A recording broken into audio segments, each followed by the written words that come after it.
আসসালামু আলাইকুম, welcome back to my channel NNK lifestyles. আশা করি আপনারা সবাই ভালো আছেন।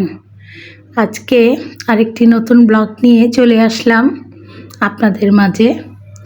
তো শুক্রবারে কী রান্না করেছিলাম ওগুলো নিয়েই আজকের ব্লগটা শেয়ার করব আপনাদের সাথে। তো শুক্রবারে সবার বাসাতেই দেখা যায় যে একটু ভালো কিছু রান্না হয়। আর শুক্রবার যেহেতু আমাদের জুম্মার দিন, আবার সবাই ছুটির দিন বাসায় থাকেন, আর সেই সাথে এই ছুটির দিন হওয়াতেই আর কি সেই দিন একটু ভালো মন্দ রান্না করা হয়। তো গরুর গোস্ত আলু দিয়ে ভুনা করব, সাথে এই যে লাল শাক, টাটকা লাল শাক নিয়ে এসেছেন বাজার থেকে মা। এখন তো শীতকাল চলে এসেছে, বাজারে প্রচুর শীতের আর কি শাকসবজি উঠেছে। সাথে লাল শাকটা কিন্তু আমার কাছে আলু দিয়ে ভাজি করলে খুবই ভালো লাগে। তো লাল শাক নিয়ে এসে মা এদিকে ধনিয়া পাতাও নিয়ে এসেছেন। হ্যাঁ, এখন তো ধনিয়া পাতা একদম ফ্রেশ আর অনেক ঘ্রাণ, তরকারিতে দিলে ভালো লাগে। তো ধনিয়া পাতাগুলোর এই যে বেছে আর কি রেখে দিয়েছেন, আর শাকগুলো মা আমাকে কেটে দিচ্ছেন। তো আজকে কিন্তু শাক একেবারেই মা বেছে কেটে দিয়ে দিচ্ছেন হাত দিয়ে, ধুয়ে শুধু ভাজি বসিয়ে দেব। অন্যান্য দিন তো শাকের কোড়া ফেলে ধুয়ে তারপরে কুচি করে কেটে ভাজি করি। আজকে মা বললেন দরকার নেই, একেবারে শাক কেটে দিয়ে দিই। তো এদিকে এই যে গরুর গোস্ত আমি বসিয়ে দিলাম। তো গরুর গোস্ত তো সব রান্না করতে সবাই পারেন, আমিও ওইভাবেই রান্না করি। সব মশলা দিয়ে কষিয়ে গরুর গোস্তটা ভালো মতো একেবারে কষানো হয়ে গেলে গরম পানি দেব সেদ্ধ হওয়ার জন্য, আর আলুটা পরে দিব। তো এদিকে একটু ডালও রান্না করব, লাল শাক ভাজি, তারপরে এই গরুর গোস্ত আলু দিয়ে ভুনা, আর একটু ডাল রান্না করব। তো এইখানে গরুর গোস্তটা কষানো হয়ে যাওয়ার পরে তারপরে গরম পানি দিয়ে দিব। আর আলু আছে, আলু আমি কেটে নিব। লাল শাকেও একটা আলু দিব, আর বাকি আলুগুলো গরুর গোস্তর জন্য কেটে নিব। তো শাক কাটতে তো অনেক সময় লাগে, ওই জন্য মা আমাকে শাকগুলো আর কি বেছে কেটে দিচ্ছেন, তাহলে একটু সুবিধা হয়। আর কাটা বাছা থাকলে দেখা যায় যে রান্না খুব তাড়াতাড়ি হয়ে যায়। তো এদিকে ঝোল বলতে এটা কিন্তু এখনও তরকারি ঝোল দিইনি, এটা গোস্ত সেদ্ধ হওয়ার যে ঝোল সেটা দিয়েছি গরম পানি আর কি। তো এখন আঁচটা কমিয়ে রেখে দেব, গোস্ত সেদ্ধ হয়ে যাওয়ার পরে আলু কষিয়ে তারপরে আবার ঝোলের পানি দেবো। আর একটু ঝোল ঝোল করে গরুর গোস্ত রান্না করলে কিন্তু খেতে বেশ ভালো লাগে। আর এদিকে আমি গরুর গোস্তটা পানি দিয়ে তারপরে চুলায় যে ডাল বসিয়ে দিয়েছিলাম, আজকে কিন্তু একেবারে পেঁয়াজ রসুন দিয়ে আর কি একেবারে বাগার দিয়ে বসিয়ে দিলাম। নামানোর আগে একটু ডালটা কষিয়ে তারপরে আর কি বসিয়ে দিলাম। নামানোর আগে ধনিয়া পাতা দিব আর কাঁচামরিচ দিব। আর ডালটা বেশি ঘনও থাকবে না, আবার বেশি পাতলাও থাকবে না। আর শীতকালে না এই ডালে ধনিয়া পাতা দিলে খুব ভালো লাগে। তো এখন তো ধনিয়া পাতা নিয়ে আসছেন মা, তো দেখা যাচ্ছে যে আমি সব তরকারিতেই ধনিয়া পাতা দিচ্ছি। আজকে কিন্তু গরুর গোস্তের তরকারি তো ধনিয়া পাতা দিয়েছিলাম, বেশ মজা হয়েছিল। এমনি তো গরুর গোস্তেতে আমি ধনিয়া পাতা দেই না, কিন্তু আজকে অল্প দিয়েছিলাম। তো এখানে এই যে ডাল হয়ে গিয়েছে, এখন কাঁচামরিচ ধনিয়া পাতা এগুলো দিয়ে আর একটু যখন ডালটা জাল দিয়ে তারপরে নামিয়ে ফেলবো। আর ডালটা এত ঘনও ছিল না, আবার এত পাতলাও ছিল না। এখন আসলে শীতের কারণে কিনা জানি না, শীত বলতে তো ফ্যান তো চলে, তারপরও দেখা যায় যে গলা বসে যায়। আমারও সেম প্রবলেম, গলা বসে গিয়েছে। সকালে উঠে গরম পানি খাই, কুসুম গরম পানি।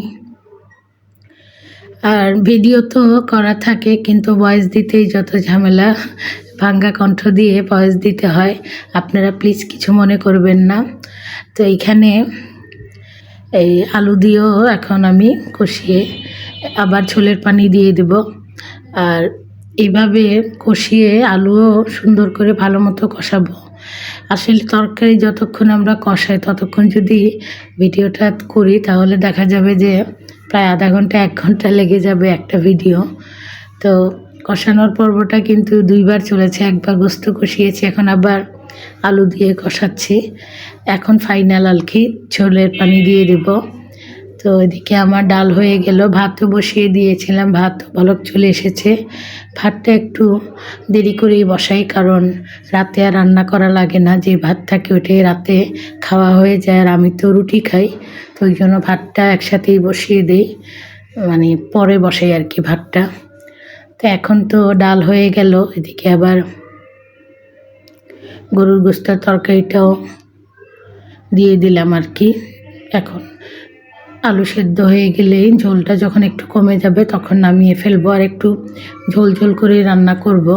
তো এদিকে মা আমাকে শাক বেছে ধুয়ে দিয়ে দিয়েছেন, এখন আমি শাক ভাজিটাও করে নিব। তো আমার এই আজকের ভিডিওটি দেখে যদি আপনাদের ভালো লেগে থাকে তাহলে অবশ্যই লাইক দিবেন, কমেন্টস করবেন। যারা যারা আমার এই চ্যানেলে নতুন যুক্ত হচ্ছেন, আমার চ্যানেলের ভিডিও দেখে যদি আপনাদের ভালো লেগে থাকে তাহলে অবশ্যই আমার চ্যানেলটি সাবস্ক্রাইব করে দেবেন এবং পাশে থাকা বেল আইকনটি অন করে রাখবেন, তাহলে নতুন কোনো ভিডিও ছাড়া মাত্রই চলে যাবে আপনাদের কাছে।